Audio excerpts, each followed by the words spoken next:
प्रकृतिवाद वह सिद्धांत है जिसमें आध्यात्मिकता का बहिष्कार किया जाता है। इसके अंतर्गत जो प्रकृतिवादी जो होते हैं वो क्या है, प्रकृति को ही एक नियम मानते हैं कि प्रकृति के साथ ही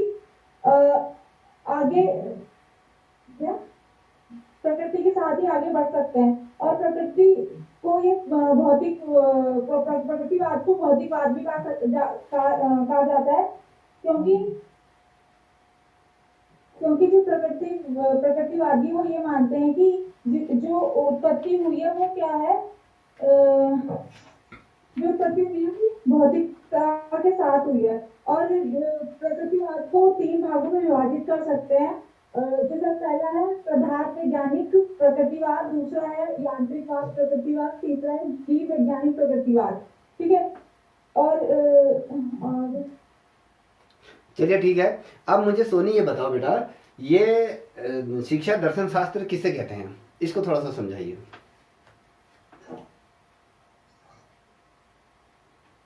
सोनी, चलिए हेमा आप बताइए बेटा। Yes sir. शिक्षा दर्शन शास्त्र किसे कहते हैं, शिक्षा और दर्शन में क्या संबंध है बताइए। जी सर, शिक्षा का मतलब तो एजुकेशन होता है जो शिक्षा ग्रहण करते हैं, और दर्शन का मतलब होता है देखना या विवेचन करना। और ये सोनी बेटा आप दिक्कत या परेशानी होती है शिक्षा। जी सर बिल्कुल ठीक। सोनी आवाज आ रही तो बोलो बेटा, नहीं तो लैपटॉप जाओ। जी सर बताइए। सर शिक्षा दर्शन बोल रहे हैं ना। हाँ सर शिक्षा और दर्शन जो है वो एक ही सिक्के के 2 पहलू है जी। क्योंकि शिक्षा दर्शन मतलब शिक्षा के साथ साथ अगर दर्शन मतलब एक ही सिक्के के 2 पहलू है, एक ही वस्तु के विभिन्न दृष्टिकोण को प्रस्तुत करते हैं, ये एक दूसरे पर अंतर्निहित होते हैं। यानी कि अगर एक दोनों में से अगर एक नहीं होगा तो ये दोनों एक दूसरे के बिना अधूरे होंगे। चलिए कोई ठीक है, बहुत अच्छे।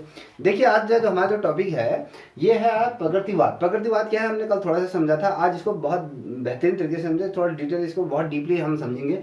अब देखिए प्रकृतिवाद का अर्थ क्या है, मैं अभी थोड़ा सा एक कहानी बताऊंगा आपको प्रकृतिवाद का मतलब क्या होता है। अभी मैं जैसे मैं इसको बता रहा हूँ प्रकृतिवाद का अर्थ क्या है, जैसे यहाँ पर लिखा है, अब मैं ऐसे बताऊंगा कितने लोग आप लोग समझ पा रहे हो ये बताइए।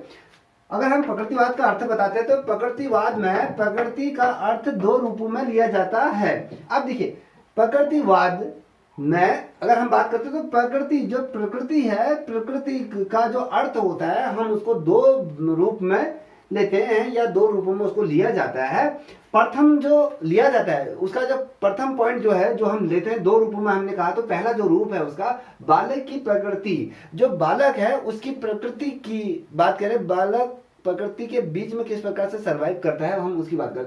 और साथ ही प्रकृति को स्वतः क्या करता है, विकसित होती है। पर अब देखिए एक जो बालक है, बालक में प्रकृति का विकास करना होता है, और साथ ही दूसरी प्रकृति वह है जिस प्रकृति के अंदर बालक प्रकृति के साथ रहकर क्या करता है, उन चीजों को ग्रहण करता है या उनको सीखने की कोशिश करता है। ठीक है, यह कहें वो स्वतः ही उसको क्या करता है, उसको विकसित करता है। तथा जो हम चारों ओर से क्या है जिससे आच्छादित है, मतलब कहने का मतलब है कि हम एक ऐसा वातावरण में रहते हैं जो हमारा, अगर हम पर्यावरण की बात करते हैं ऐसा मंडल जो हम चारों ओर से ऐसा आवरण जिसके चारों ओर से हम घिरे रहते हैं उसको हम पर्यावरण कहते हैं। तो इसी प्रकार से क्या है, ये भी प्रकृति के ही चारों ओर से हम क्या रहते हैं, आच्छादित रहते हैं, उससे हम चारों ओर से घिरे हुए रहते हैं।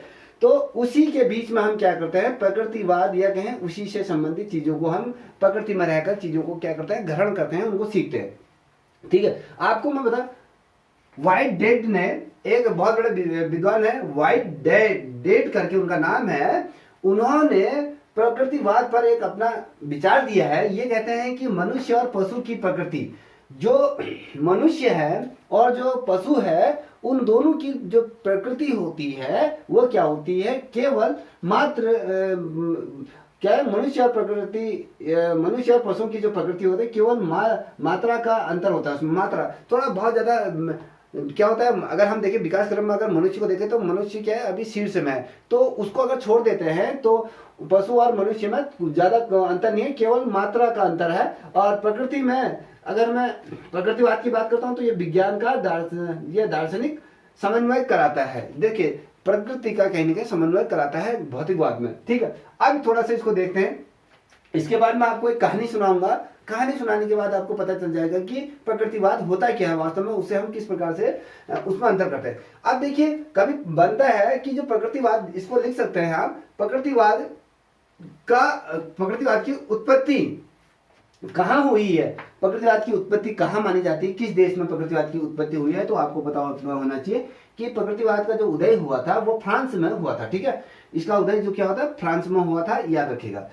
और अगर हम बात करें प्रकृतिवाद का दूसरा नाम क्या है, कभी क्वेश्चन बन जाते हैं प्रकृतिवाद को हम दूसरे किस नाम से जानते हैं, तो आपको पता होना चाहिए। हम उसको आदर्शवाद, प्रकृतिवाद या प्रयोजनवाद या यथार्थवाद, ये सारे जितने मैंने बोला ये सारे एक वाद ही है जो अभी आगे हम पढ़ेंगे। यथार्थवाद, प्रकृतिवाद, आदर्शवाद जो हम पढ़ेंगे वो तमाम चीजें इसी का ही क्या है, एक स्वरूप है, याद रखिएगा।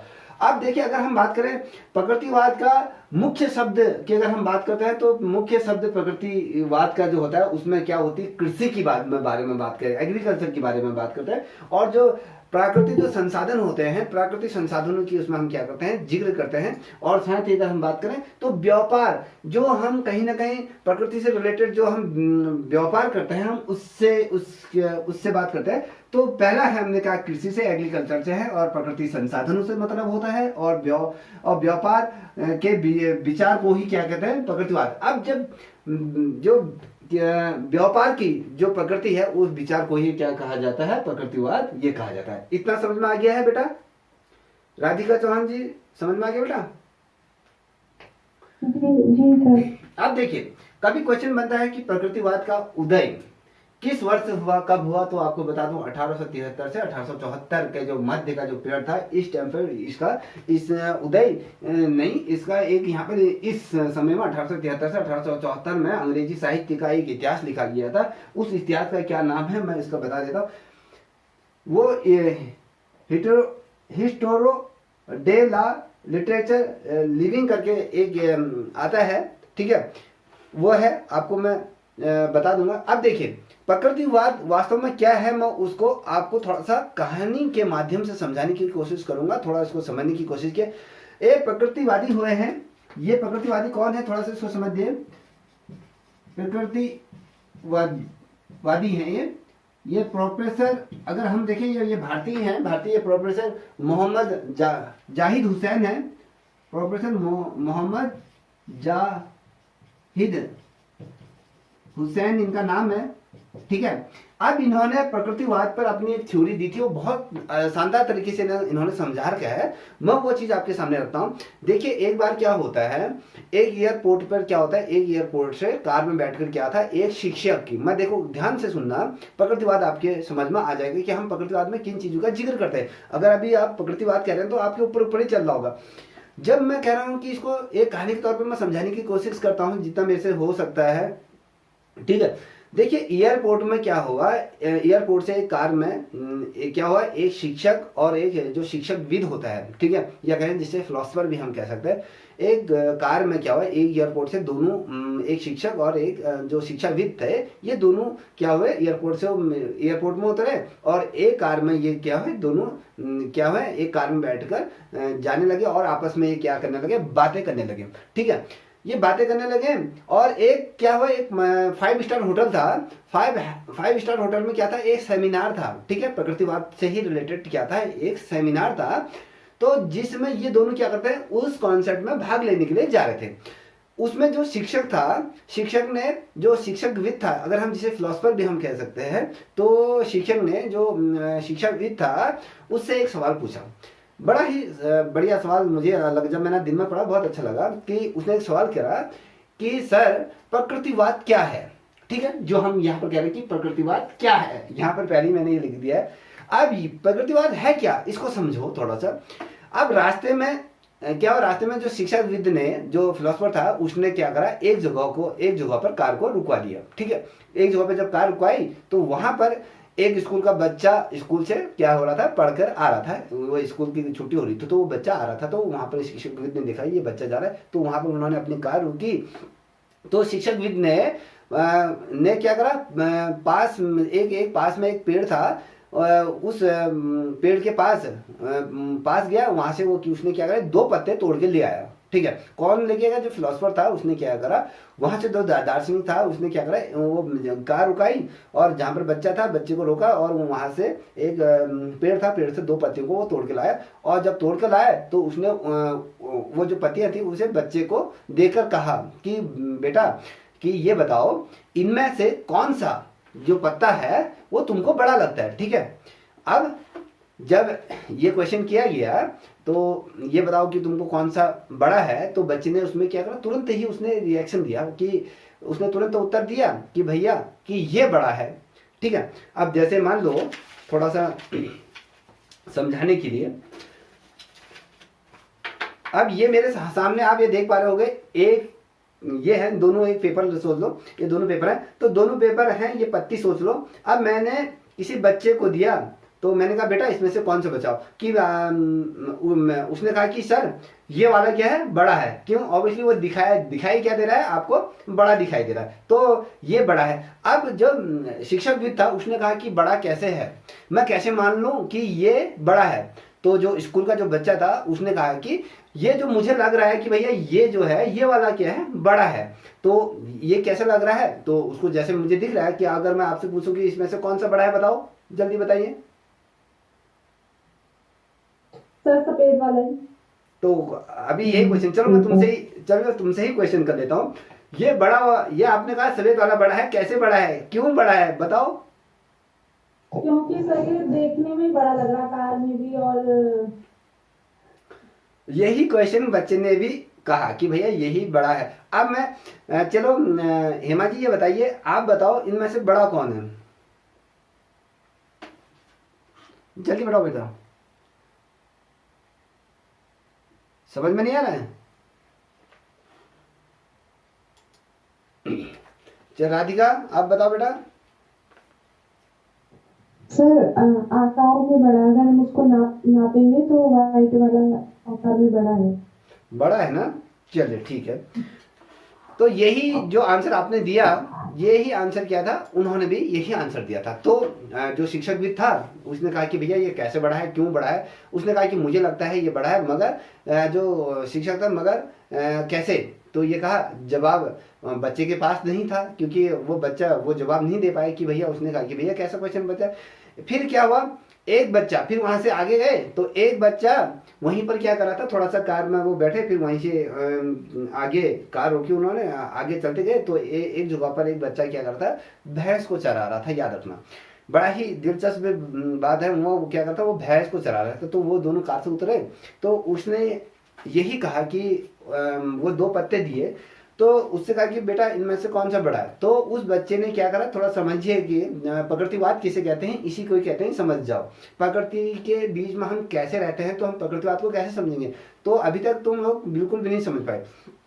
तो जब उसके पास गए तो दोनों पत्ते थे ना, वो दोनों पत्तों को शिक्षक ने क्या करा, उस बच्चे से को दिया और उस बच्चे से पूछा कि बेटा ये बताइए इन दोनों में से कौन सा बड़ा पत्ता है? तो उसने क्या करा, जो छोटा बच्चा था उसने क्या करा, जो आपको बड़ा लग रहा है ना, उसने बड़ा वाला पत्ता नीचे रखा, उसके ऊपर से छोटा वाला पत्ता रखा। तो उसने क्या करा, ये दोनों पत्ते दिए उसको, तो उसने बड़े पत्ते के ऊपर छोटा पत्ता रखा और रखकर बोला कि भैया जो नीचे वाला जो पत्ता है वो बड़ा है। अब कैसे बड़ा है तो बता दिया ना उसने कि भैया ऐसे बड़ा है। अब जब जो पहले वाले बच्चे से पूछा कि कौन सा बड़ा है तो उसने क्या करा, ऐसा। तो कैसे, क्यों बड़ा है? तो इसलिए बड़ा है कि हमने इसको ऐसे रख दिया है, तो इसको जब रखा तो इसके आधार पे क्या लग रहा है, तो जब हमने उसके बड़े पत्ते के ऊपर छोटा पत्ता रखा तो ऑब्वियसली वो जो है वो पत्ता उसके आकार में छोटा है और जो नीचे वाला पत्ता है वो उससे बड़ा है। तो ये जब ये रखा तो उसने बोला कि भैया ये नीचे वाला क्या है, बड़ा है। तो तब जाके जो शिक्षक था और जो शिक्षकविद थे, जब दोनों के बीच जो डिबेट चल रही थी कि प्रकृतिवाद का अर्थ क्या है, तो जब शिक्षकविद ने कहा कि भैया, शिक्षक से कहा कि यही प्रकृतिवाद है। समझ में आ रहा है, यही प्रकृतिवाद है। क्या बच्चा क्या है, प्रकृति की गोद में रहकर सीखता है और बच्चे का ज्ञान क्या होता है, स्वयं में वो उस चीज को एब्जॉर्ब करता है, वो प्रकृति के बीच में रहकर सीखता है। अब समझ में आ गया कैसा होता है? जी सर। अब देखिए थोड़ा सा एक चीज और बता दे, थोड़ा और कॉन्सेप्ट आपका थोड़ा सा और क्लियर करता हूँ, ठीक है। अब इसमें क्या हुआ, फिर जाके क्या हुआ, जो एक शिक्षकविद था, ठीक है, मैं शिक्षकविद हूँ, तो शिक्षकविद ने जैसे टीचर ने उससे सवाल करा, अब शिक्षक जो शिक्षक है, जो फिलोसफर है, उसने शिक्षक से क्वेश्चन करा। शिक्षकविद ने से एक क्वेश्चन करता हूँ कि इसके बारे में आप क्या विचार करोगे कि भैया एक सवाल मेरी तरफ से है आपको। उसने कहा कि एक बच्चा है, याद रखना मैं फिर से आपसे ही क्वेश्चन करूंगा, कि एक बच्चा है जो रोज स्कूल जाता है, हाँ, नियमित रूप से वो स्कूल जाता है, और उसको क्या है 1 से लेकर 20 तक की क्या है जो गिनती है वो बिल्कुल नहीं आती है। देखिए गिनती नहीं आती है, ठीक है, समझ में आ रहा है। मैं प्रकृतिवाद को अर्थ समझा रहा हूँ कि भैया जब उसने कहा कि एक बच्चा स्कूल जाता है, वो नियमित रूप से स्कूल जाता है, और उसको स्कूल जाता है तो उसको 1 से लेकर 20 तक की गिनती नहीं आता है, और वो क्या करता है सही से बोल भी नहीं पाता है, 13 14 ये जो भी है, तो वो बिल्कुल भी उनका सही तरीके से उच्चारण नहीं कर पाता है, और जो लिखता है और वो लिख भी नहीं पाता है, और वो कहता है कि लिख भी नहीं पाता है, ये कहता है। और वो फिर कहता है कि भैया वो जो लड़का है वो शाम को क्या करता है, एक ठेली लगाता है, एक रेडी लगाता है, क्या करता है वो शाम को क्या करता है, एक चौराहे पे क्या करता है, अंडे की एक क्या लगाता है, ठेला लगाता है और अंडे बेचता है। और क्या होता है, जब उससे कोई अंडा लेने आता है तो वो अंडा कितने का है, लोग पूछते हैं उनसे कि ये कितने का है, जितने का होता है तो वो उससे क्या करता है, मान लो 20 रुपए का है तो 20 रुपए, क्योंकि उसे 1 से लेकर 20 तक की गिनती नहीं, अगर 15 रुपए का है तो वो कहता है कि 15 रुपए का। तो पहले तो उसको स्कूल में क्या है बोलना भी नहीं आ रहा था, तो यहाँ पर क्या करता है वो अंडा जो चौराहे पर वो ठेला लगाता है बेचता है, तो जब उससे कोई पूछता है कि भैया अंडा कितने का है, वो बोल देता है कि भैया इतने का ये अंडा है। और जब उससे कोई इतने का अंडा है तो वो क्या करता है उतने पैसे उसे ले लेता है, और क्या करता है बाद में जब ज्यादा पैसे हो जाता है तो उससे क्या करता है, वो जब जिससे ज्यादा पैसे लेने होते हैं, कोई कम पैसे लेता है तो उससे ज्यादा पैसे लेने होते हैं, तो वो कहता है कि आपको मुझे इतने पैसे और देने हैं। जब कोई उसको ज्यादा पैसे दे देता है तो वो क्या करता है उन पैसों को क्या करता है, जब बचे हुए जो पैसे होते हैं वो बखूबी तरीके से उनको क्या करता है लौटा देता है। और इतना ही नहीं कि अगर कोई कम पैसे देना उसको, तो वो पैसों को लेना भी अच्छी तरह से जानता है, और कितने पैसे हैं उसको भी वो जान लेता है, तो उससे वो चीज मांग भी लेता है। आखिर में क्या होता है, आखिर ऐसा क्यों होता है, ठीक है, क्योंकि भैया वो स्कूल में 1 से लेकर 20 तक की गिनती तक नहीं लिख पाता है। तो ये तमाम चीजें, तो उसमें जो एक बात कहता है कि हाँ मेरी ये बात समझ में आ गई है कि बच्चे क्या करते हैं, आप अंतर्निहित जो होती है शिक्षा, वो शिक्षा प्रकृति के सानिध्य में रहकर क्या करता है, वो कहीं ना कहीं उससे प्रेरित होते हैं, उससे सीखते हैं। अब जब हम प्रकृतिवाद की बात कर रहे हैं तो क्या होता है, पहाड़ की ऊंचाइयों से क्या दृढ़ता आती है। याद रखना, जो पहाड़ की ऊंचाई होती है, देखिए हर कोई कहता है ना, जब आप आपके माँ बाप आपसे कहते हैं कि भैया इतना पढ़ो इतना लिखो कि आप इतने ऊंचे बन जाओ कि वो पहाड़ जैसे ऊंचे बन जाओ, क्यों कहते हैं, प्रकृतिवाद है ये ना कि भैया दूधो नहाओ पूतो फलो, पहाड़ जैसे खूब फूलो फलो जो कहते हैं, तो ये क्या है आपके प्रकृति से संबंधित, कि प्रकृति वो उस पहाड़ जैसा आपके यहाँ चौड़ा ऊंचा हो जाए, शेर जैसे। अब आपने देखा होगा पहाड़ी में जब हरेला आता है तो जब पूछते हैं जी रे जाग रहे यदि निमा भेड़ना ले, और शेर जैसे बुद्धि आ जाए, और क्या बोलते हैं श्याव जैसी बुद्धि आ जाए, शेर जैसे तराण आ जाए, हिमालय जैसा चौड़ आ जाए, हिमालय जैसा लंबा आ जाए। जो ये कहा गया है, क्यों कहा गया है, तो यही तो प्रकृतिवाद है बच्चा, यही प्रकृतिवाद है। हम प्रकृति के बीच में रहते हैं तो प्रकृति में ही हमें वो चीजें मिलती है। अब मैं कहता हूँ कि प्रकृति की ऊंचाई कितनी दृढ़ है। अब जो पौधा है, पौधे की मन, अगर हम पौधे कोई देखते हैं तो उससे हमें ताजगी का महसूस होती है। अब बाजार में जो सब्जियां रखी हैं और कोई खेत में जो सब्जी लगी है, उसी में ही फर्क पड़ जाता है कि ये कितना है, वो हम समझ पाते हैं कि वो उसमें कितनी ताजगी है। अगर कहीं झन्नों से जो झरने बहते हैं तो झरनों से हमें क्या होता है, सुख दुख का अनुभूति उनसे होती है। हवाओं के जो थपेड़े होते हैं ना, उससे ये पड़ता है कि कितना जीवन मुश्किल है, ठीक है। और जब तेज आंधी आती है तो जो पेड़ जब हिलता है ना, तो अपने जड़ों के साथ किस प्रकार से डटा रहता है वो, अगर हवा इतनी चली तो इधर जाएगा, इधर चली, तो ये क्या है, दृढ़ता, एक जगह पर स्थिर रहना, अपने आप को उस लायक बनाना कि कोई भी तुम्हारा बाल बागान इतना ज्यादा पढ़ो कि चाहे कैसी भी प्रश्न आ जाए, कैसी भी स्थिति आ जाए, तुम्हारा ये जो एलटी का जो पेपर है उसमें आपका सर्वोच्च प्रदर्शन हो और इसमें आपका सिलेक्शन हो, ये दृढ़ता हमें सिखाती है प्रकृति। पेड़ पौधों से ये सीखा जाता है, ठीक है। इतना समय अब जब सूर्य की अगर हम बात करते हैं तो जो सूर्य की किरणें हैं वो अपनी आभा जब बिखेरता है, तो आभा का मतलब क्या होता है भैया कि सूर्य की जैसे तेज जो सभी को प्रकाशमान कर रहा है, तो आप भी इस प्रकार से उभरो, इस प्रकार से पढ़ो कि आप समाज में अपना कंट्रीब्यूशन दे सकते हो, और जो अपने परिवार की जो दुख दर्द हैं कहीं ना कहीं उनको उस सूर्य की किरणों की भांति क्या कर सकते हैं, कहीं ना कहीं दूर कर। अब अगर हम चंदा मामा की बात करें तो चंदा मामा साथ ही जो झिलमिल तारों से हमें ज्ञान का दीप जलता है कि तारे हमेशा टिमटिमाते रहते हैं, हमें हमेशा पॉजिटिव रहना चाहिए, हमें हमेशा अपने ज्ञान को निरंतर बढ़ाना ही चाहिए। तो इस तरीके से प्रकृतिवाद ये होता है। अब कोई दिया जलता है ना, तो दिया क्या जलता है, तो दिया जब तक तेल दिए में होता है तो हमें ये प्रेरणा देती है कि निरंतर आप अपने आप को जलाओ और स्वयं दूसरों को प्रकाशित करो। एक शिक्षक का कार्य क्या होता है, स्वयं जलता है और दूसरे को क्या करता है, प्रकाशित करता है, प्रकाशवान उसका भविष्य बनाता है। और जब हम कोयले की बात करते हैं ना, अब मैं पूरा तुम्हें डिटेल में बता रहा हूँ, देखिए चाहे हमारा जो सिलेबस है थोड़ा धीरे चलेगा, मगर मैं आपको बहुत ही डीपली समझा रहा हूँ जिससे कि तुम्हारा प्रकृतिवाद का जो कॉन्सेप्ट है वो पूरी तरीके से समाप्त हो जाए, ये तुम्हारे दिमाग में वो बैठ जाए, ठीक है। समझ में आ रहा है आपके? अब देखिए मैं जब कह रहा हूं कि दीपक जैसे जलना चाहिए, अगर देखो हमने क्या कहा है, यहाँ पर एक क्वेश्चन यहाँ पर आया, वाई डेड एक पाश्चात्य फिलोसफर हैं, देखिए इनके जो मैं चीजें बता रहा हूं यही इनकी थ्योरी है। देखो वाई डेड ने कहा है कि मनुष्य और पशु की प्रकृति में केवल मात्र भर का अंतर है, प्रकृतिवाद विज्ञान का एक दार्शनिक समन्वयकरण है। अब देखिए इसने क्या कहा है, इन्होंने पशु और मनुष्य को इन्होंने रखा है और साथ ही प्रकृति को रखा है। अब यहाँ पर क्या है बच्चा, जो कोयल होती है ना, कोयल की कूक है ना, जो जब कोयल कूकती है तो मीठी आवाज में ये कूकती है, तो कहीं ना कहीं आपके हृदय को, आप अपने आप को इतना सौम्य रखो कि आगे जो कोई शब्दों का यूज कर रहे हो तो कहीं अगले बंदे को आपको ठेस ना पहुंचे, अपनी वाणी में मिठास रखो, कड़वाहट ना रखो। ये कौन सिखाता है हमें? प्रकृति से सिखाते हैं, जीव जंतु पशु पक्षी से सीखने को मिलता है। जो किलकारियां होती हैं, किलकारी से मुस्कान होती है, या फूल से हमें हंसना हो और डालियों से हमें बिखेरना आता है।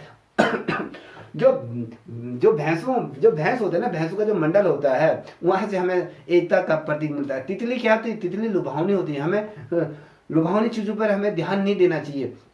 चाहे हम चिड़िया की बात करो, जो छोटी छोटी चिड़ियाँ होती हैं वो चहकना सिखाती है, अपने आप को इस्टेब्लिश करना पड़ता है, अपने आप को बोलना सिखाते हैं। जिस प्रकार से जो चींटी है या फिर जो चिड़िया है वो चहकना सिखाता है, सुनना, बोलना, कल्पना की दुनिया में, ये तमाम चीजें। अब इस तमाम चीज में क्या है, जो बच्चा होता है जाने अनजाने में क्या करता है, पर्यावरण से कुछ ना कुछ वो क्या करता है, सीखता रहता है। यही प्रकृतिवाद है। और बच्चे के लिए, जब अगर हम बच्चे के लिए कहते हैं तो बच्चे की प्रकृति पूरी किताब है। अगर आज की अगर दृष्टिकोण से देखो तो जो बच्चे की जो प्रकृति है वो पूरी क्या है, उसकी किताब है। इंसान की अगर बताओ, इंसान अगर दिल से सुने तो बारिश की बूंदे और जो झिंगुर की आवाज है ना, उसको भी क्या करता है, वो संगीत के रूप में क्या कर सकता है, उसको इस ग्रहण कर सकता है। और ये दोनों चीजें, अगर मैं कहीं बच्चे की जो फितरत है, उसका जो स्वभाव है, हम फितरत को जो स्वभाव कहते हैं, या फिर जो खुदरत है, खुदरत को हम क्या कहते हैं, पर्यावरण या नेचर, ये दोनों प्रकृति के क्या हैं, दोनों प्रकृति हैं। दोनों चीजें हमें क्या करते हैं, सीखने और सिखाने में दोनों क्या करती है, अपना बहुत ज्यादा महत्वपूर्ण योगदान देती है। और इन दोनों का जो संबंध होता है वो, मैंने जैसे कहा ना, एक सिक्के के दो पहलू, वही संबंध होता है। और जो बच्चा होता है, जो प्रत्येक बच्चा होता है, उसकी प्रकृति के प्रति जिस प्रकार से आकर्षण होता है, उसकी जो ग्रहण करने की जो क्षमता होता है, हमें यही सिखाया जाता है कि भैया प्रकृति किस प्रकार से हमें सिखाती है। और यदि जो बच्चा होता है वो बच्चा सीखेगा और हम सिखाते हैं, इसके लिए क्या होता है, जो एक शिक्षक होता है, शिक्षक का ये दायित्व बनता है कि वो बच्चे को आनंददायी जो वातावरण होता है ना, आनंददायी वातावरण, प्रकृति की गोद में चीज, बच्चे का क्या होना चाहिए, स्वर्णांगी बौद्धिक विकास होना चाहिए। बच्चे को आनंददायक तरीके से क्या करना चाहिए, बच्चे को सिखाना चाहिए। और बिना आनंद के पढ़ाना बड़ा मुश्किल है। बच्चे को क्या करना, अगर बच्चे को ज्यादा टैलेंटेड बना है तो बिना आनंद के उसे सीखने में क्या आएगा, मुसीबत आएगी, अगर हम उसको परेशानी का सामना करना पड़ सकता है।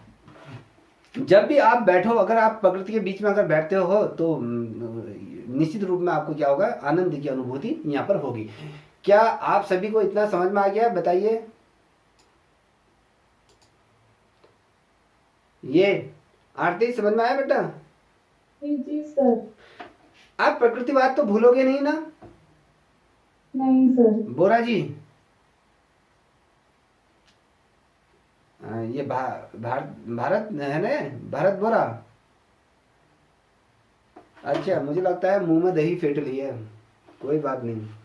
चल चौहान जी, समझ में आ गया ना बच्चा? जी सर। अब देखिए, अब मैं जो बात कर रहा हूं, अपने मुंह में दही मत फेंटो, बोलो। देखिए, अब मैं कह रहा हूँ कि प्रकृतिवाद का अर्थ है, यहाँ पर मैंने जो लिखा था इसको हमने बता दिया कि भैया प्रकृतिवाद का अर्थ जो अर्थ होता है, प्रकृतिवाद में अगर प्रकृति का अर्थ अगर हम देखते हैं तो दो रूपों में देखते हैं, दो रूपों में लिया जाता है, जिसमें प्रथम बालक क्या करता है प्रकृति के साथ, और प्रकृति जो स्वतः विकसित होती है, जो स्वतः ही सिखाती है। मैंने अब ये जो कहानी समझाई थी ये आप समझ गए, जो ये इसके प्रकृतिवाद का जो अर्थ था ये समझ गया। एक बालक प्रकृति से सीखता है और प्रकृति उस बालक को स्वयं सिखा देती है, और जो हमारे जो चारों ओर जो चीजें आच्छादित हैं, इस संबंध में जो मैंने कहा कि व्हाइटमैन ने जो कहा कि मनुष्य और पशु की प्रकृति क्या है, इस प्रकार से होती है। कभी क्वेश्चन क्या बनता है, आप देखिए अब यहाँ पर किस प्रकार से क्वेश्चनों का तांता मैं लगाता हूँ आपके सामने। देखिए, कभी शिक्षा में प्रकृतिवाद क्या है ये पूछा जाता है, ये प्रकृतिवाद किस प्रकार से भिन्नता है, जो प्रकृतिवाद और आदर्शवाद में क्या भिन्नता है, कभी क्वेश्चन बनता है। तो अगर मैं इसके संबंध में आपसे बात करूं, ठीक है, और शिक्षा में यहाँ पर लिख देता हूँ, शिक्षा में प्रकृतिवाद, ठीक है, ये समझिए प्रकृतिवाद क्या है, शिक्षा में प्रकृतिवाद क्या है, इसको थोड़ा समझिएगा। मैं ये पॉइंट लिख रहा हूँ, पूरा नहीं लिखता हूँ, तुम सिर्फ समझो, उसको ग्रहण करो। इस संबंध में अगर मैं बात करूँ, जो आदर्शवाद होता है ना, आदर्शवाद और प्रकृतिवाद में क्या होता है, भिन्न भिन्न क्या होता है, मत होते हैं।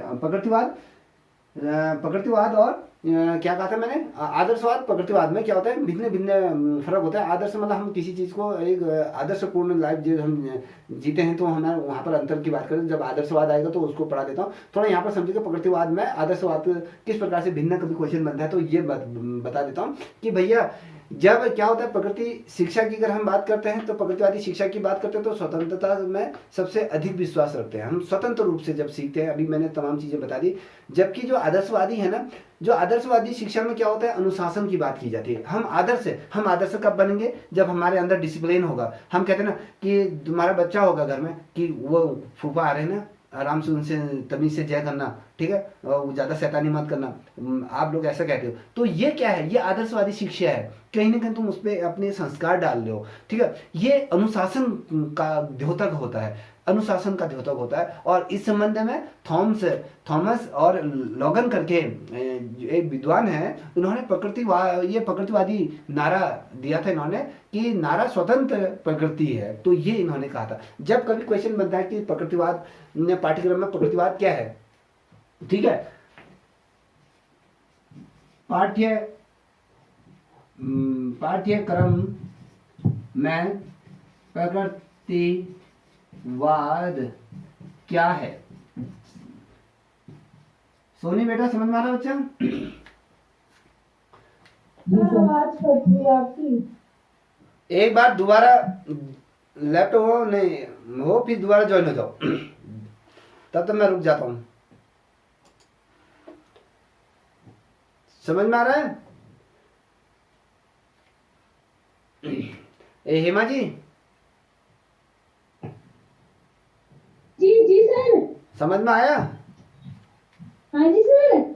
ठीक है। अब देखिए, मैं जो बात कर रहा हूं, जो पाठ्यक्रम में प्रकृतिवाद का क्या प्रभाव होता है, प्रकृतिवाद किसे कहते हैं, ठीक है। अब प्रकृतिवाद क्या है, इसको थोड़ा सा समझिएगा बेटा, बहुत महत्वपूर्ण है। आप प्रकृतिवादी पाठ्यक्रम की अगर हम बात करते हैं, उसकी रचना कर रहे हैं, अगर देखिए प्रकृतिवादी, देखिए प्रकृतिवादी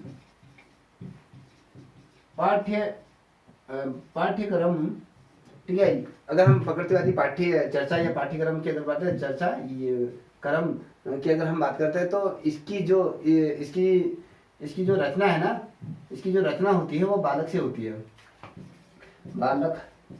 बालक को क्या होता है, बालक की जो प्रकृति होती है, समझ में आना चाहिए, बालक की प्रकृति व उसकी रुचि रुचियों के आधार पर, ठीक है, उनकी रुचियों के आधार पर, और साथ ही जो एक चीज और बता दो, उसकी जो रुचि होती है उसके, और साथ ही उसकी योग्यता के आधार पर निर्धारित होती है। समझ में आ रहा है कि जब मैंने कहा कि पाठ्यक्रम में प्रकृतिवाद क्या है, ये इसमें ये समझो कि जब हम प्रकृतिवादी पाठ्य चर्चा या पाठ्यक्रम की बात करते हैं तो इसमें बालक की इसकी जो रचना है, बालक की प्रकृति और उसकी जो रुचियां होती हैं, उसकी जो योग्यता होती हैं, उस पर क्या होती है, आधारित होती है। और अगर हम पाठ्य चर्चा की अगर हम बात करते हैं, इसमें क्या वैज्ञानिक विषयों को क्या रखा जाता है, प्रमुखता से रखा जाता है। इसमें किसमें रखा जाता है, जो वैज्ञानिक विषयों को क्या रखा जाता है, आरती याद रखना, विषयों को मुख्य रूप से रखा जाता है, ठीक है। मुख्य रूप से किसको रखा जाता है, वैज्ञानिक गतिविधियों को क्या रखता है, मुख्य रूप से उसको रखा जाता है। समझ में आ गया। अब इसमें क्या होता है, साथ ही जो मानवीय विषय होते हैं, जैसे गौण स्थान जिसे हम कहते हैं, अगर आपने अधिगम जब पढ़ा होगा तो उसमें गौण नियम दिए गए हैं कि पांच आपके गौण नियम, 3 जो नियम होते हैं आपने पढ़ा होगा शिक्षा के, तो उसके अंदर जब गौण नियम की हम बात करते हैं, ठीक है, तो इस नियम का अगर हम बात करते हैं तो इसमें भी जो मानवीय विषय होते हैं उनको गौण स्थान, उनको प्रमुख स्थान दिया गया है। कहने का मतलब प्रकृतिवादियों के अनुसार अगर हम बात करें तो जो मुख्य विषय होता है, अब देखिए प्रकृतिवादियों के आधार पर यहाँ पर देखना, देखिए प्रकृतिवादियों के आधार पर मुख्य विषय। अब प्रकृतिवादी आधार पर मुख्य विषय कौन कौन से हो सकते हैं, कोई बताएगा मेरे को, बताइए बेटा जिसको आता है।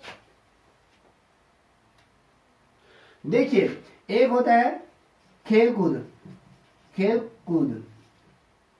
आपने को पता है ये प्रकृति के आधार पर हम क्या करते हैं, खेल कूदते हैं। और साथ ही अगर मैं बात करूं शारीरिक विज्ञान के हम जिसे कहते हैं क्या है, शारीरिक विज्ञान, या कह रहे शारीरिक शिक्षा भी कह सकते हो। और दूसरा क्या होता है बताइए, कुछ आता है।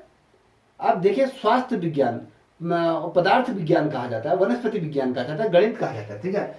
देखिए गणित और प्रकृति क्या, हाँ, जीव विज्ञान भी इसके अंतर्गत रखते हैं। स्वास्थ्य विज्ञान को रखते हैं इसके अंतर्गत, तो ये याद रखें। अब हम कह रहे हैं कि भैया इसके अंदर वनस्पति विज्ञान, यहाँ पर भी लिख देता हूँ। देखिए इसको वनस्पति विज्ञान के रूप में भी हम जानते हैं, वनस्पति विज्ञान। ये क्या है जो मैंने अभी आपको बताया, ये सारी चीजें क्या है जो प्रकृतिवादी हैं उनके आधार पर ये क्या है, उनके प्रमुख विषय इन्होंने माने हैं। जो प्रमुख विषय के रूप में हमने कहा खेलकूद हो गया, शारीरिक शिक्षा होगी, आपके स्वास्थ्य विज्ञान हो गया, और पदार्थ विज्ञान हो गया, और जो प्रकृति विज्ञान हो गया, और वनस्पति विज्ञान हो गया, तमाम विज्ञान, या कहें गणित हो गया, ये तमाम चीजें इसके अंतर्गत क्या रखा जाता है, इनको मुख्यतः रखा जाता है। अब कभी क्वेश्चन बनता है ना बेटा, अब बहुत ज्यादा महत्वपूर्ण चीज मैं बता रहा हूं, इस चीज को मेरे को आप बताइए, ठीक है। यहां पर ये बताइए प्रकृतिवाद का जनक किसे कहा जाता है, बताओ बेटा आरती। है सर हाँ बोलो। अरस्तु। आप सोनी कुछ बता रही थी बेटा, बताओ।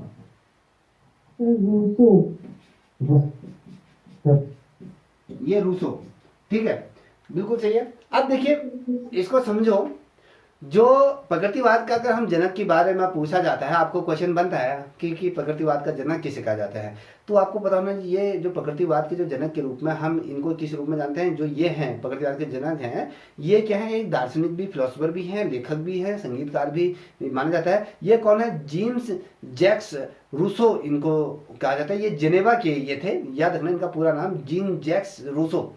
ये रूसो के द्वारा प्रकृतिवाद का क्या दिया गया था, ये नारा दिया गया था, इनके द्वारा इनको जनक कहा जाता है। पूरा नाम पूछा जाता है तो ये क्या थे, आपके दार्शनिक थे, संगीतकार थे, और साथ ही आपको बताऊं लेखक ये थे जीन जैक्स रूसो। ये जेनेवा के ये थे। रूसो ने ही क्या करा था, सबसे पहले प्रकृतिवाद का आंदोलन को क्या बनाया था, लोकप्रिय बनाया था। ठीक है, प्रकृतिवाद का मैं ये यहाँ पर लिख देता हूँ, प्रकृतिवाद का आंदोलन को लोकप्रिय किसने बनाया था, लोकप्रिय बनाया था, बताओ जल्दी। रूसो ने बनाया था। किसने बनाया था, रूसो वो व्यक्ति था जिसने प्रकृतिवाद को क्या बनाया था, बहुत ज्यादा लोकप्रिय बना दिया था। ठीक है, ये कहाँ के थे, जीन जैक्स रूसो, ये जेनेवा के थे। रूसो ने ही सबसे पहले क्या करा था, याद रखो, रूसो ने ही सबसे पहले प्रकृतिवाद का आंदोलन को लोकप्रिय बनाया, इसीलिए इन्हें क्या कहा जाता है, प्रकृतिवाद का जनक कहा जाता है। समझ में आ गया? जी सर। मैं पूछूंगा बाद में। अब देखिए प्रकृतिवाद, अब देखिए ये तो प्रकृतिवाद है। अब कभी क्वेश्चन बनता है कि शिक्षा में प्रकृतिवाद के जनक कौन थे। क्वेश्चन घुमा रहा हूं, शिक्षा में प्रकृतिवाद के जनक कौन थे, यह पूछा जाता है। जितने भी बच्चे अभी ऑनलाइन देख रहे हैं तो प्लीज आपसे रिक्वेस्ट है, इस चैनल को भी आप लाइक शेयर सब्सक्राइब अवश्य करें। ठीक है, अब देखिए शिक्षा में प्रकृतिवाद के जनक के रूप में किसे कहते हैं, तो प्रकृतिवाद के जनक के रूप में किसे कहते हैं, प्रकृतिवाद और शिक्षा की अगर हम बात करते हैं तो ये जो विचार है ना, इस विचार का जो मुख्य जनक के रूप में या प्रवक्ता के रूप में जिसे माना जाता है वो कौन है। सामान्य तौर अगर आप देखते भी हो तो उसको क्या कहा जाता है, रूसो का ही नाम लिया जाता है। वो प्रकृतिवाद के जनक के भी हैं और शिक्षा में प्रकृतिवाद के जनक के रूप में भी इन्हीं को ही जाना है, इन्हीं को ही माना जाता है, याद रखिए। अब रूसो से अगर हम बात करें, रूसो ने अगर देखें, यद्यपि अगर देखें रूसो को, तो प्रकृतिवाद के नारे को जो जोरदार ढंग से कहें या ऊंचाइयों में जिसने पहुंचाया, इनके द्वारा इसको ऊंचाइयों में पहुंचाया। अगर थोड़ा सा इसमें थोड़ा किंतु एक शब्द में लाता हूं, किंतु अगर हम कहूं तो वह भी क्या थे, प्लेटो जैसे क्या थे, विचारवादी जिसे हम कहते हैं, विचारधारा जिनकी होती है, तो उसी टाइप के क्या ये दार्शनिक, ये किसको फॉलो करते थे, कहीं ना कहीं प्लेटो को। ये प्लेटो के ही तरह के क्या थे, जिस प्रकार से प्लेटो एक बहुत बड़े दार्शनिक रहे हैं तो अपनी विचारधारा उनकी रही, तो उसी प्रकार से चाहे प्रकृतिवाद की अगर बात करें तो प्रकृतिवाद में शिक्षावाद की अगर बात करते हैं तो इसमें जो नाम लिया जाता है, जिन्होंने इस नारे को, प्रकृतिवाद के जो नारे को जोर शोर ढंग से ऊंचाइयों तक पहुंचाने का जिन्होंने कार्य करा, वो किसके समान थे, आपके प्लेटो के समान थे। इन्होंने भी क्या करा था, ये भी दार्शनिक थे, इन्होंने भी ये तमाम चीजें। अगर मैं आपसे कहूं बच्चा कि जो प्रकृतिवाद है, प्रकृतिवाद का उदय सर्वप्रथम कहां हुआ था, बताइए जल्दी बताओ, पढ़ा तो होगा कुछ, कमेंट कर सकते हैं, मेरे मुंह को मत देखो, चलिए बताओ।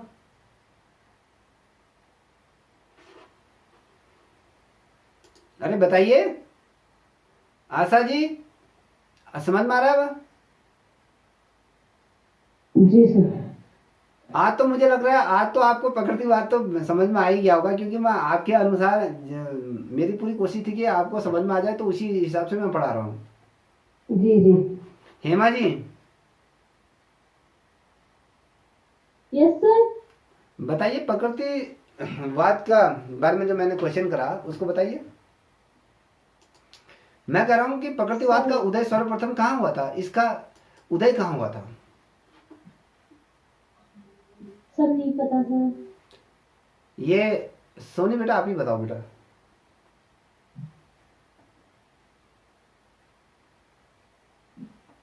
सर अभी ध्यान नहीं आ रहा है, मुझे ये भी नहीं पता। आएगा भी नहीं बेटा, वो जब परीक्षा हॉल में जाओगे तब भी नहीं आएगा। क्यों नहीं आ रहा है? अभी हमने क्या पढ़ा था, किसे माना जाता है? अगर हम कहते हैं कि प्रकृतिवाद का उदय कहाँ हुआ था, जब मैंने कहा था कि ये बंदा कहाँ का था, ये बंदा कहाँ का था, ये मैंने कहा कि जीन जैक्स रूसो कहाँ के थे? जनेवा के थे। अगर हम कहें, मैंने आपको सर्वप्रथम पहले मैंने बताते थे प्रकृतिवाद का उदय कहाँ हुआ था, तो मैंने फ्रांस से आपको एक शब्द कहा था। फ्रांस से पहले यहाँ पर एक ये देख पा रहे होगे, यहाँ पर मैंने कहा था कि भैया फ्रांस में ये हुआ था। ये क्या थे, फ्रांस, जो फ्रांस के जो विचारकों की अगर हम बात करते हैं, जो फ्रांस के थे, जेनेवा का है फ्रांस में, याद रखना। तो ये जो रूसो था, जब रूसो की अगर जन्मभूमि अगर बताओगे तो वह वही जगह क्या है, इसका उदय हुआ था। जब हम प्रकृतिवाद का उदय के बारे में करते हैं तो सर्वप्रथम कहाँ होता है, फ्रांस के जो विचारकों ने क्या करता है, एक विचार इन्होंने क्या करता है, प्रतिपादित किया, मतलब विचार को दिया। प्रतिपादित का मतलब तो विचार को दिया, या कहें उनको रखा। जो कि अगर मैं बात करूं, जो आधुनिक आर्थिक, याद रखो मैं जो चीज कह रहा हूं उसको नोट डाउन भी करते रहो, मेरे को मत देखो, ठीक है। जो आर्थिक विज्ञान के आधार पर बनाया गया था, किस पे, प्रकृतिवाद को सर्वप्रथम किस आधार पर बनाया गया था, क्वेश्चन बनता है कि ये बनता है कि प्रकृतिवाद को सर्वप्रथम किस आधार पर बनाया गया था, तो आपको पता होना चाहिए आधुनिक आर्थिक विज्ञान के आधार पर प्रकृतिवाद का निर्माण किया गया था, याद रखना। और विचारों की प्रकृतिवादी अगर हम बात करें तो इसके आधार पर अगर हम बात करें बच्चा, तो इसको प्रकृतिवादी धारा के नाम से भी जाना जाता है, याद रखना। और जो ये था ना कि भैया जो विचार आया प्रकृतिवादी, एक धारा, एक प्रभाव जिसे कहते हैं, धारा का मतलब क्या था, जो निरंतर प्रवाहित होती। आज जब हम प्रकृति की बात करते तो प्रकृति में कहीं ना कहीं तो धारा क्या होते हैं, झरने, धारे, नदियां जो होती हैं, इसी से आधारित होता है। तो ये धारा से लिया गया नाम है और इसी विचार से इसका नाम पड़ा। अब मेरे अंदर जो विचार आया, जो प्रकृतिवादी धारा के आधार पर ही प्रकृतिवाद जो शब्द पड़ा, तो ये नाम इससे बाद में इसको पुकारा जाने लगा। और ये जो व्यवस्था थी, इसकी प्रमुख, अगर मैं कहूँ इसकी प्रमुख आधार की अगर बात करूँ तो प्रकृति ही इसकी विद्यमान थी। और इस विचार पर अगर मैं बात करूँ तो जो धारा के संस्थापक के रूप में कौन थे, प्रकृतिवाद के धारा के विचार, अगर मैं कहूँ कि व्यवस्था का जो प्रमुख धारा के रूप में जो विद्यमान थे, उसके संस्थापक के रूप में फैन, इसको नाम फैको, फैन करके, फैको एक शब्द आता है, मैं यहाँ पे लिख देता हूँ,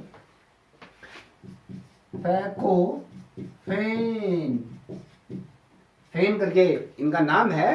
तो इनको केन है वो, केने, फैको केने ये नाम है। इनको क्या कहता है, इनको प्रकृतिवादी जो धारा के जनक के रूप में कहें, उसके संस्थापक के रूप में माना जाता है। ठीक है बच्चा, समझ में आ रहा है। अब देखिए, जब मैं कहता हूं कि प्रकृतिवाद की 5 विशेषताएं बताइए, कभी आ जाता है क्वेश्चन, क्या की 5 विशेषताएं क्या हो सकती है, तो आपको बताना चाहिए प्रकृतिवाद के अगर कार्यों की, अगर कभी प्रमुख किन तत्वों की अगर बात कर रहे थे तो उसमें क्या आता है, प्रमुख आता है नियतवाद, नियतिवाद, नियति पर आधारित होती है। आप कहोगे यार मेरा तो सिलेक्शन ही नहीं हुआ, सारी नियति पे ही ये था डिपेंड, कि मेरी नियति में मेरा ये भाग्य लिख दिया था कि मेरी नौकरी लगने वाली नहीं है। और नियति ने ये भी तो लिखा होगा थोड़ा मेहनत करेगी तो तेरी जॉब लग जाएगी, कहा होगा। क्यों, क्या बोलते हैं हेमा, इस बात से एग्री करती हो? सर क्या सर? अच्छा, नियति, हाँ, नियति, हाँ, नियति क्या, नियति का मतलब क्या होता है सर? नियति का मतलब समझ में नहीं आ रहा तेरे को? अब नियति किसे कहते हैं? देखिए मैं कह रहा हूँ कि मान लीजिए आप पेपर देने गए, आपने साल भर पढ़ा नहीं और लास्ट में पेपर अच्छा नहीं गया, तो फिर कह रहे कि नियति को ही मंजूर था, मेरी किस्मत में यही लिखा था और नियति में ही ये था। अगर नियति ने ये भी तो लिखा होगा कि तू थोड़ा पढ़ लेती, तेरी नियति बदल जाती, तेरा सिलेक्शन हो जाता, तो कहीं ना कहीं कोई चीज़ को नियति रूप में कहने वाला किसी चीज़ को करने का मतलब होता है, ठीक है, अपने आप में परिश्रम करने का मतलब होता है। नियति ने क्या करे, नियति ने निर्धारित, अब नियति ने कह दिया कि भैया तुम्हारा सिलेक्शन होगा, तो सिलेक्शन तब होगा जब आप पढ़ोगे, ठीक है। अब वस्तु, अब देखिए मैंने कहा कि 5 विशेषताओं के बारे में मैं बात कर रहा हूँ। एक तो होती है नियति, होती है नियतिवाद कहा जाता है, एक वस्तुनिष्ठता कहा जाता है, और एक निराशावादी होता है। अब निराशावादी क्या होता है कि आपने कहा कि मेरा नहीं हो रहा है, अब तुम्हारा दिल टूट गया और आप आज से मैं कोई भी पेपर नहीं दूंगी, मैं आज से कोई भी परीक्षाओं को मैं नहीं बैठूंगी, क्योंकि नियति ने ही मेरे साथ ऐसा खिलवाड़ करा और अब मैं बहुत ज़्यादा डिप्रेशन में हो गया, मैं निराशाजनक हो गई हूँ, अब मेरे से नहीं हो पाएगा। ये जो नहीं हो पाएगा जो शब्द निकलता है वो निराशावादी कहा जाता है। उसके उसमें कहीं ना एक गंदा फीलिंग आती है कि भैया हम टूट गए हैं, ठीक है। और सर हम्म। मैं आपको लगता है कि मैं निराशावादी हूँ, लगता है आपको? नहीं, मैंने तो वो बोला मैं तो समझाने की कोशिश कर रहा हूँ ना बच्चा, ठीक है ना, समझ में आ रहा है? ठीक है सर। हाँ आरती आपके समझ में आ रहा है बेटा? जी सर। ठीक है, फिर मैं जिस दिन मैं पूछूंगा उस दिन सारे क्वेश्चनों का आंसर दोगे। अब जी जी जी।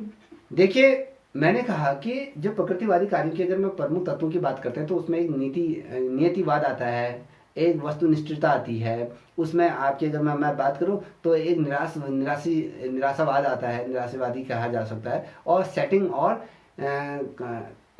कथनात्मक एक शब्द आता है, कथनात्मक या मोड आता है कि सेटिंग और कथनात्मक में मोड़ आता है, एक ये है। और ये तमाम चीजें अगर हम कहें यही सारी क्या है, दार्शनिक मान्यताएं इसको दी जाती है, इसके अंदर सारी दार्शनिक मान्यताएं होती हैं कि व्यक्ति के जीवन की जितनी भी घटनाक्रम है ना, जीवन की जितनी भी घटनाएं हो रही हैं उसके लिए बाहरी कारण जिम्मेदार नहीं होते हैं, ठीक है। वो बाहरी कारण अगर सॉरी देखिए फिर से दोहरा रहा हूं कि व्यक्ति के जीवन में जितने भी सभी घटनाओं के लिए अगर हम कहें जो व्यक्ति विशेष के अगर जीवन में जितने भी सभी घटनाएं घटित हो रही ना, वो सारी घटनाएं बाहरी कारण वो होते हैं, कहीं अंदरूनी कारण नहीं होते हैं, सारी बाहरी कारण होते हैं। मान लीजिए आप गाड़ी चला कर जा रहे हो, किसी की गाड़ी ठुक गई, ये बाहरी कारण है, ठीक है, समझिए। अगर आप कहीं पर जा रहे हो, मान लो जी मैं मोटरसाइकिल में आ रहा हूँ, तुम जा रही हो और कीचड़ है, मैंने गड्ढे में टायर डाल दिया तो तुम्हारे कपड़े खराब कर दिए,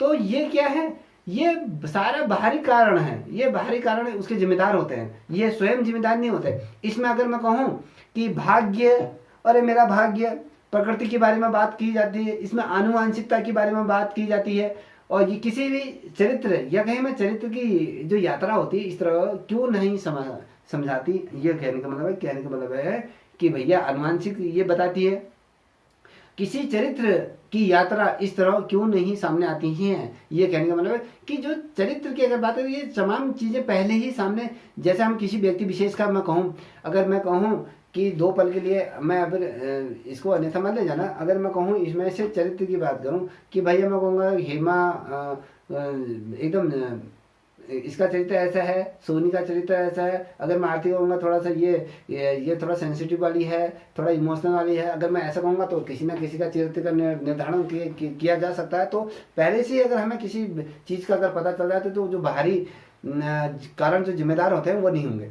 अब मैं थोड़ा सा आपको थोड़ा सा और बताता हूँ, जो महत्वपूर्ण चीज़ें बता रहा हूँ। कभी पूछा जाता है कि प्रकृतिवाद की रचना किसने की, प्रकृतिवाद की रचना किसने की। अब प्रकृतिवाद की रचना किसने की बताओ, किसी को आता है? रूसो ने।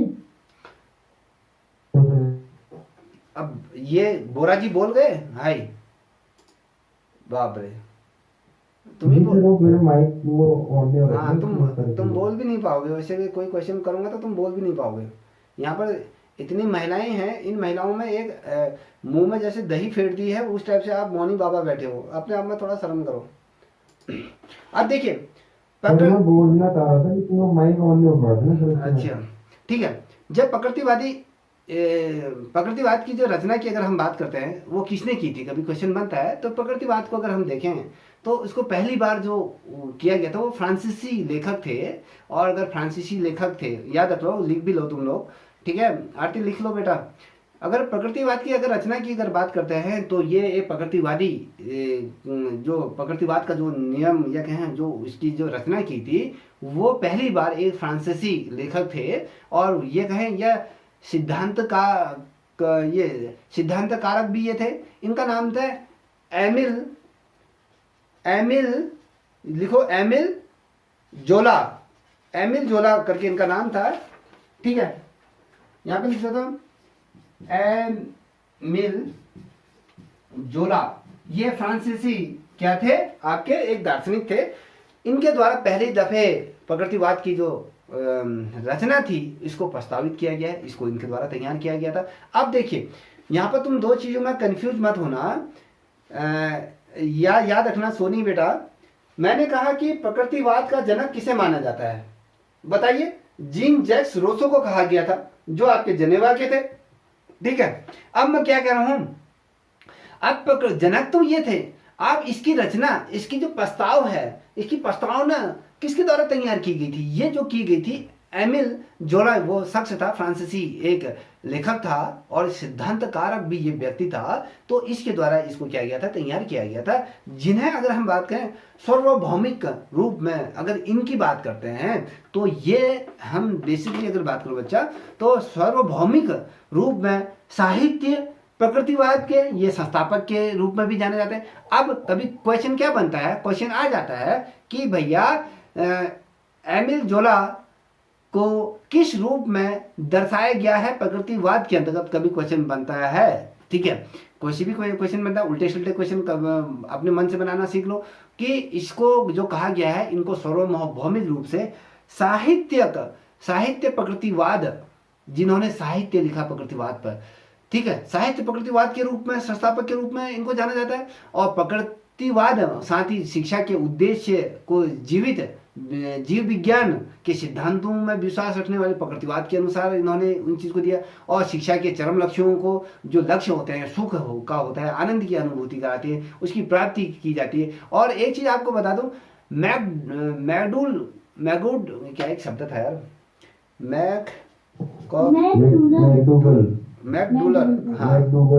मैकडूगल है ना, ठीक है, ये मत, हाँ उच्चारण में वो है। मैकडूगल व्यक्ति थे, ये फ्रांसीसी क्या थे आपके, ये भी एक बहुत बड़े विद्वान थे।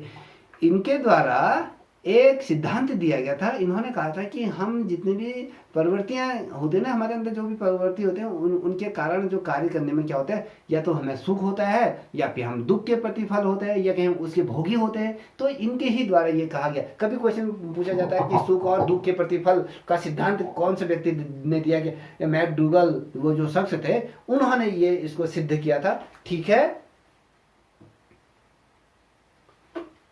इतना समझ में आ रहा है आपके? सर प्रकृतिवाद के जनक कौन होंगे? मेरा बच्चा, ये उसका जनक के रूप में जीन जैक्स रूसो, और रूसो उसको माना जाता है। ठीक है सर, ये मैकडूगल वाला दोबारा से एक बार वो करना सर। ठीक है, देखिए मैं आपको बता देता हूँ। एक जो ये एक फिलोसफर कह सकते हैं, इनको दार्शनिक कह सकते हैं, मैकडूगल महोदय ने एक चीज़ों को सिद्ध करने का प्रयास करा, जिसके कारण उन्होंने कहा सुख दुख का प्रतिफल का इन्होंने एक प्रतिवाद सिद्धांत दिया था। इसमें इन्होंने कहा था कि जो प्रकृतिवादी है और जो शिक्षा है के उद्देश्य को, जो जीव विज्ञान के सिद्धांतों में कहीं ना कहीं विश्वास रखने वाले जो प्रकृतिवादियों के अनुसार अगर हम कहें, जिसमें लक्ष्य को रखा गया है, सुख को रखा गया है, आनंद को रखा गया, आनंद की प्राप्ति कैसी होती है, ये तमाम चीजें इनके द्वारा अपने सिद्धांत दिया है। इसमें इन्होंने कहा कि दुख और सुख क्या होता है, व्यक्ति के प्रतिफलों पर आधारित होता है। ठीक है, जैसा कर्म करोगे वैसा फल पाओगे, कहने का मतलब ये है। ठीक है, सिंपल से ये समझ में आ गया। अब देखिए थोड़ा सा, यस सर। अब मैं थोड़ा सा बता रहा हूँ कि प्रकृतिवादी और पाठ्य चर्चा की अगर हम बात करते हैं, तो प्रकृतिवादी की अगर हम बात करते हैं तो प्रकृतिवाद के अगर अनुसार अगर देखें तो प्रकृति ही सब कुछ है। ठीक है, हम जब प्रकृतिवाद की अगर बात करते हैं तो प्रकृति के बिना आप अपना जीवन का कल्पना कर, मैं देखिए एक चीज ये बताइए, यदि प्रकृति नहीं होती क्या तुम अपने जीवन की कल्पना कर सकते हो? No sir. क्यों, कैसे नहीं कर सकती है? मैं तो कर सकता हूँ, बताओ क्यों नहीं कर सकती हो? सर हम प्रकृति और हम एक दूसरे से जुड़े हुए हैं। प्रकृति से हमें ऑक्सीजन मिलती है, जल मिलता है, मिट्टी से हम मिट्टी में अनाज पैदा, तो मैं कृत्रिम रूप में ऑक्सीजन बना लूंगा। अब बताओ, मैं जिंदा रह लूंगा।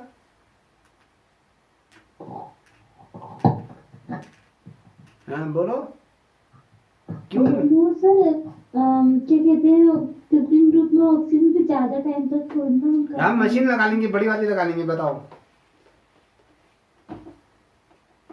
पता नहीं सर, अब आप ही बताओ।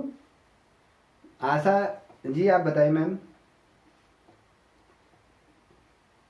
जितना भी आता है बताओ।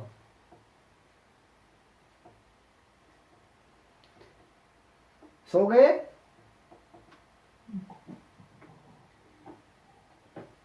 चलिए मैम बताइए। सर आप जी क्यों निकाल रहे हो?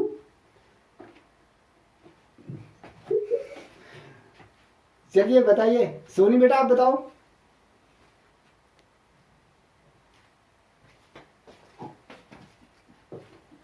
सोनी नहीं सर। नहीं आ रहा है? मैंने फिर मुझे गुस्सा आ जाएगा। मैंने कहा ना, जो भी मैं तुम बोलता हूँ हाँ या ना का आंसर दे दिया करो। चलिए सर रा- नहीं पता। राधिका, आप बताइए सर। राधिका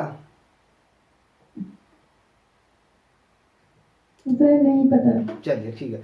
अब मैं कह रहा हूँ, देखिए समझो, जब हम कह रहे हैं कि प्रकृतिवादी और उसका पाठ्यक्रम की अगर बात है, प्रकृति की हमने बात है, सब कुछ प्रकृति है। हमने कहा कि प्रकृति यदि नहीं हो, अगर ईश्वर का अस्तित्व भी अगर है ना, अगर आप ईश्वर की बात करते हो, मैं तो कह रहा हूँ ईश्वर भी नहीं है, मैं तो प्योर नास्तिक हूँ। ठीक है, अगर मैं कह रहा हूँ ईश्वर बिना प्रकृति का, ईश्वर का भी अस्तित्व नहीं है, वो अस्तित्व विहीन है। ये क्यों कहा गया है? यदि धरातल होगा, यदि पृथ्वी होगी, यदि प्रकृति अगर होगी, भगवान का नाम लेने वाला कौन है? एकमात्र प्राणी है। इस कौन है? वो मनुष्य के रूप में है। ठीक है, कोई जीव जंतु तो ईश्वर का नाम नहीं लेता है, उनका तो आज तक कुछ नहीं बिगड़ा, मगर बिगड़ता है जो इंसान का ही बिगड़ता है, क्योंकि विकास क्रम में अगर इंसान को देखो तो वो सर्वश्रेष्ठ बुद्धिमान प्राणी के रूप में अपने आप को रखता है। मगर यही बुद्धिमान प्राणी क्या करता है? कहीं ना कहीं प्रकृतियों के नियमों को ताक में रख देता है। जैसे अगर देखो कि बड़ी बड़ी सुनामी आ जाती हैं, और अगर मैं कहूँ हाई टाइड भूकंप आ जाता है, ये प्रकृति के, हम कितने भी उन्नत क्यों ना हो जाएं, हम प्रकृति के सामने हमेशा बेबस ही होंगे। ठीक है, अगर आपने जापान में देखा होगा कितना बड़ा भूकंप आएगा, अगर आपने देखा होगा यहाँ पर उत्तराखंड में ही आपके जो बद्रीनाथ या कहाँ था ये, जहाँ वो दीवारें दरक रही, जोशीमठ। ठीक है, जोशीमठ में उतना चीजें घटनाएं हो रही थी, तो ये क्यों हो रही थी? प्रकृति के सामने हमारा कहीं कोई अस्तित्व नहीं है, प्रकृति ही सर्व। अगर मैं कहूँ कि अगर ईश्वर के रूप में अगर मैं किसी चीज को अगर मानता हूँ, अगर मैं बेसिकली अगर मैं अपनी बात करूँ, तो अगर मैं प्योर नास्तिक हूँ, तो अगर मैं कहूँ कि मैं ईश्वर के रूप में किसको मानता हूँ, मैं अपनी बेटी को भी ये सिखाता हूँ, अपने बच्चे को भी सिखाता हूँ कि बच्चा, ईश्वर का नाम का, अस्तित्व का नाम कुछ नहीं होता है। सिर्फ यदि कुछ होता है तो वो नेचर होता है, प्रकृति से ही हमें सब कुछ है। यदि प्रकृति है तभी जाके ईश्वर का अस्तित्व है। ईश्वर का अस्तित्व कौन लेगा? इंसान लेगा। तो प्रकृतिवादी जितने भी व्यक्ति हैं, जो प्रकृतिवादी हैं, वो कहते हैं कि प्रकृति सब कुछ है, ईश्वर का अस्तित्व मान्य नहीं है, इसको इसके अंतर्गत मान्य नहीं है। और ये जो विचारधारा होती है, इस विचारधारा में पदार्थ होता है, पदार्थ को रखा जाता है, भौतिक जगत को रखा जाता है, प्रकृति के जो नियम होते हैं उनको क्या किया जाता है? सर्वाधिक महत्व दिया जाता है। ठीक है, सर्वाधिक क्या रहा? महत्व दिया जाता है। और प्रकृतिवाद में क्या होता है? मनुष्य के जो मूल प्रकृतियों के अगर हम बात करें, उनका जो अगर हम शोधन करें या उनके मार्गदर्शक करें, या उनको जीवन में किस प्रकार से संघर्ष करना है, ये तमाम चीजें का उद्देश्य जो हमें शिक्षा के द्वारा जो दी जाती है, वो प्रकृतिवाद के रूप में दी जाती है। अगर मैं प्रकृतिवादी पाठ्यक्रम की अगर बात करता हूँ बच्चा, तो प्रकृतिवादी पाठ्यक्रम की जो अगर हम बात करते हैं, तो इसकी जो रचना होती है वो बालक और प्रकृति और साथ ही उसकी जो रुचियों की बात करी थी मैंने, उसकी योग्यता के आधार पर की जाती है, याद रखना। अब बालक पर तुम जबरदस्ती दबाव नहीं डाल सकते। अगर बालक की रचना, यदि प्रकृति अगर ये है कि वो रुचि रखता है, योग्यताओं के आधार पर अगर वो किसी चीज को सीखता है, तो यही प्रकृतिवाद कहा जाता है। ठीक है, अब इसमें अगर आप देखोगे तो बहुत ढेर सारे ऐसी चीजें हैं, ऐसे तर्क हैं कि भैया इसमें सोचने में विवश हो जाता है इंसान। अगर मैं वैज्ञानिक विषयों की अगर प्रमुखता की अगर बात करें, तो मानव विषयों में गौण स्थान क्या रखा जाता है विज्ञान को। अगर प्रकृतिवाद के अगर आधार पर अगर बात करूं, तो जो प्रकृतिवादी जो विषय होते हैं, प्रमुख विषय, अब मैंने कहा प्रकृतिवाद के अंतर्गत जो प्रमुख विषय होता है वो खेल कूद होता है, शरीर शिक्षा होती है, गणित होती है, जीव विज्ञान होता है, वनस्पति होता है, स्वास्थ्य विज्ञान होता है। ये क्या है? आपके प्रकृतिवाद के प्रमुख विषय। कभी क्वेश्चन क्या बनता है? देखो, क्वेश्चन ऐसा बनता है कि प्रकृतिवाद के प्रमुख विषय कौन है। अब मान लीजिए उसमें खेल दे दिया है, ठीक है, खेल दे दिया, उसमें कुछ और दे देंगे, चार कुछ अलग दे देंगे, तो उसमें एक खेल दे देंगे। तो आपको पता करना है कि भैया आपको पता होना चाहिए खेल होता है, शरीर शिक्षा होता है, स्वास्थ्य शिक्षा होता है, पदार्थ शिक्षा होती है, वनस्पति शिक्षा होती है, और गणित शिक्षा। ये क्या होता है? प्रकृतिवादी शिक्षा की क्या है? प्रमुख विषय। अब कभी क्वेश्चन बनेगा तो मैं कभी भी आपसे क्वेश्चन पूछ लूंगा कि बच्चा ये बताओ कि प्रकृतिवादी विषयों के प्रमुख विषय कौन से हैं, तो आपको आना चाहिए। ठीक है, अब अगर हम देखें प्रकृतिवादी के आधार पर अगर देखें तो उसके अनुसार देखें तो भाषा, साहित्य, सामाजिक विज्ञान, कला, संगीत, ये जो विषय है ना, इन विषयों की जो महत्वता है बहुत कम है। अब कभी क्वेश्चन बनता है प्रकृतिवाद में कौन से विषयों की महत्ता कम है, ठीक है, प्रकृतिवाद में किन विषयों की महत्वता कम है, वो है आपका सामाजिक विज्ञान, संगीत, कला, और बताओ, मैंने कुछ और बताया था, जल्दी बताओ, अरे बता दो। देखिए उसमें जो है भाषा,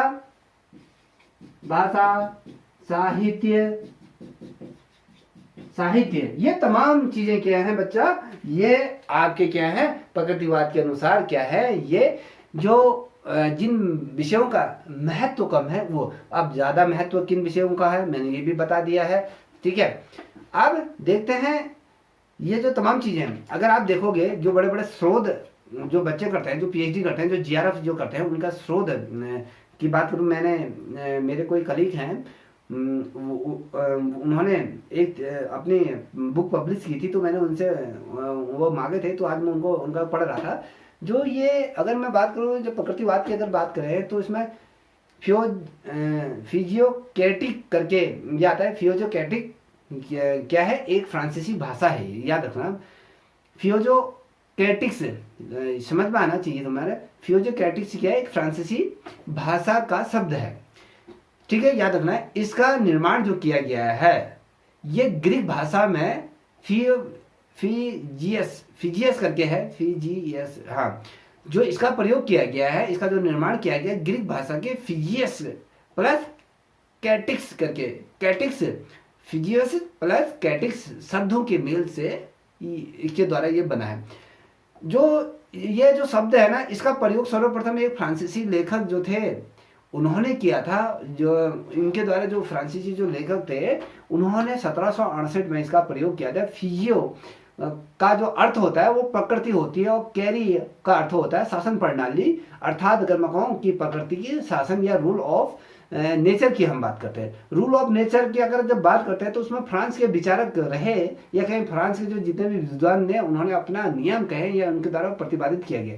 इसका आधार क्या था, जो प्रकृतिवाद का अगर बताऊं तो ये आधुनिक आर्थिक विज्ञान के आधार पर इसको बनाया गया था। और जितने भी प्रकृतिवादी जो क्या बोलते हैं उसको दार्शनिक रहे उनके नाम पर विचार किया गया। उनको जो फिजियोकैटिक जो धारा कहा गया है, प्रकृति धारा के नाम से पुकारा गया है। मैंने कहा था अभी प्रकृतिवादी जो हमने कहा था, इसमें एक शब्द कैटिक्स करके, कैटिक्स जो शब्द होता है फिजियो प्लस कैटिक्स, ये शब्द को जब जोड़ा गया तो फिजियोकैटिक्स नाम से इसे पुकारा गया था। और जो इसकी जो व्यवस्था की अगर बात करें, इसका जो व्यवस्था का अगर मैं प्रमुख आधार की अगर हम बात करें बच्चा, तो इसका जो विचार होता है, इसके विचारधारा का जो मूल संस्थापक के रूप में मैंने किसको बताया था अभी, प्रकृतिवाद के विचारक के मूल धारक के रूप में किसको बताया था, जल्दी बताइए आरती।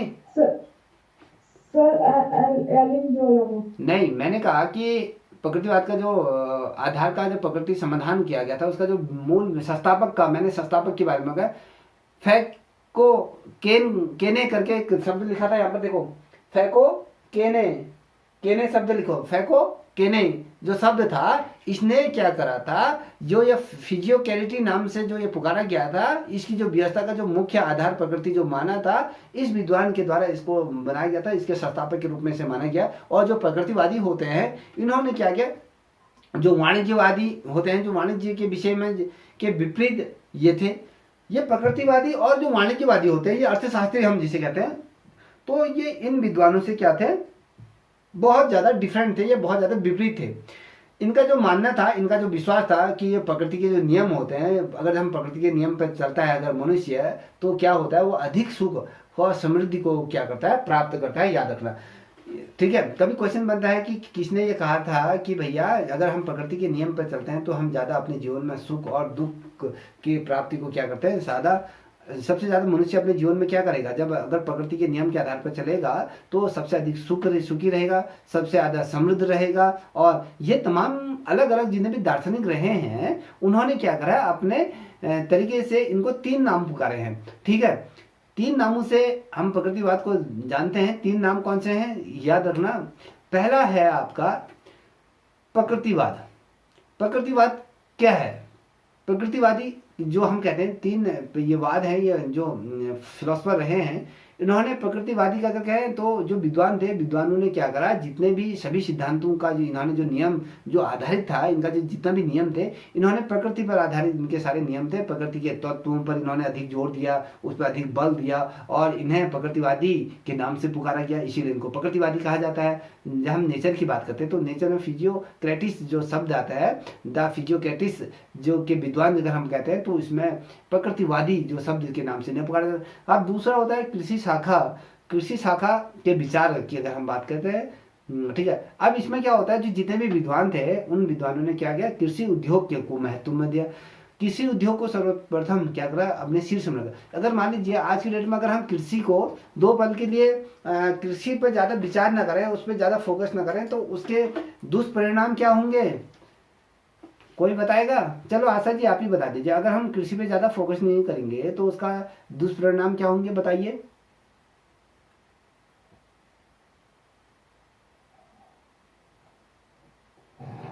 सर हमारा रहन सहन खाना पीना सभी खत्म हो जाएगा। अच्छा आरती तुम बताओ। तो अगर कृषि पे अगर हम ध्यान नहीं देंगे तो पहली बात तो भूखमरी पैदा हो जाएगी और जो हमारी जमीनें हैं वो बंजर पड़ जाएगी, क्योंकि उपजाऊ बनाने के लिए तो उसमें खेती बदल बदल के की जाती है और कहीं ना कहीं हमारी अर्थव्यवस्था ही एक चरमरा जाएगी, क्योंकि भारत को ही कृषि प्रधान देश कहा जाता है। अच्छा देखिए बिल्कुल सही है। देखिए जब हम एग्रीकल्चर की बात करते हैं तो मनुष्य की जो नीड जरूरतें हैं, अगर मनुष्य आज अगर मैं यहाँ पर बोल पा रहा हूँ ना, मैंने कुछ अन्न खाया होगा, मेरे पे जितनी भी एनर्जी होगी अभी मैंने सारे एनर्जी आप लोगों पे व्यस्त कर दी, तो ये एनर्जी कहाँ से आई? मैंने कुछ 2 रोटी खाई होंगी, ठीक है, तो वो एनर्जी आई।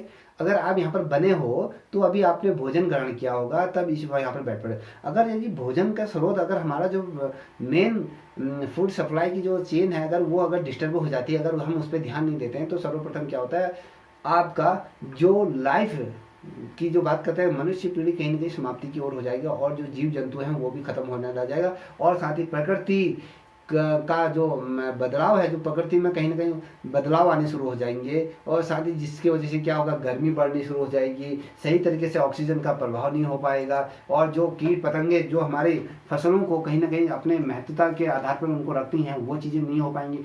तो ओवरऑल देखा जाए तो कहने का मतलब है कि मनुष्य जाति का विकास न मनुष्य जाति का विनाश निश्चित है अगर हम कृषि पर ध्यान नहीं देते। अगर आज हम चाहे हम कितने आधुनिक क्यों ना हो जाएं, हम चाहे अंतरिक्ष में क्यों ना पहुंच जाएं, हम कहीं पर भी पहुंच जाएं, हम चांद पर हम कितने भी आधुनिक गैजेटों का क्यों यूज ना कर लें, अगर आप अपने पास 1.5 लाख का आईफोन भी रख लो तो आईफोन को थोड़ा खाओगी तो नीड किस चीज़ की ज़रूरत है, वो अन्न की है, वो अन्न ही आपको जीवित रखेगा। अगर कल के डेट में कोई मर भी गया तो फोन यहीं रह जाएगा और शरीर छूट जाएगा। ये तमाम चीज़ें क्या हैं, ये हमें प्रकृतिवादी जो ये लोग थे इन्होंने हमें ये सिखाया है कि जो भूमि है, भूमि को साराधिक रूप में महत्व देना और भूमि को ही उन्होंने प्रमुख विषयों पर रखा। ठीक है, एग्रीकल्चर अगर हमें किसी चीज़ की ज़रूरत है तो हमें सारी चीज़ें वहीं से आ रही। अगर हम कहें जितना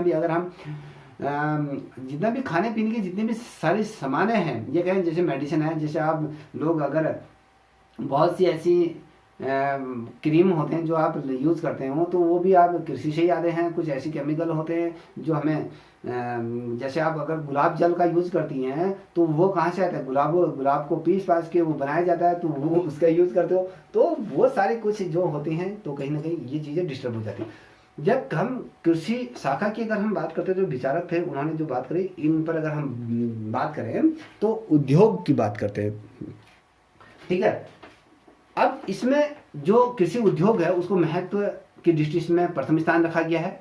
तो इसी में एडम स्मिथ हैं, आपने एडम स्मिथ का नाम सुना होगा, इन्होंने एक विचार दिया था, ये कृषिवादी हैं, इन्होंने एग्रीकल्चर के नाम से इसको पुकारा कि उनके विचार में कहा गया था कि कृषि शाखा जो एग्रीकल्चर स्कूल के नाम से इसे पुकारा जाए, और साथ ही स्कूल में भी एग्रीकल्चर आता है कि पहले हमें खेती बाड़ी करना सिखाता है। प्रकृतिवादी की अगर जो बात करें तो कृषि को विकसित करने में आर्थिक साधनों का विकास करते हैं। हमें कृषि आर्थिक मतलब जब हम पैसे की बात करते हैं तो अगर हम यूरिया डालेंगे, ट्रैक्टर से खेत खोदेंगे, या जो भी हैं जिसमें हमें फाइनेंशियली मदद होती है उसका हमें समर्थन करना चाहिए। और अगर हम कहें इस संबंध में जो फ्रेंच कैनन करके जो थे उन्होंने भी अपना मत रखा, वो कहते हैं कि भैया जो कृषि के लिए हानिकारक है और साथ ही जो राष्ट्र और साथ ही जो राज्य दोनों के लिए क्या है जो विरुद्ध है, वो कृषि या कहे राष्ट्रवादी नहीं हो सकता है, प्रकृतिवादी नहीं हो सकता है, तमाम चीज़ें ये है। ठीक है, यह राज्य और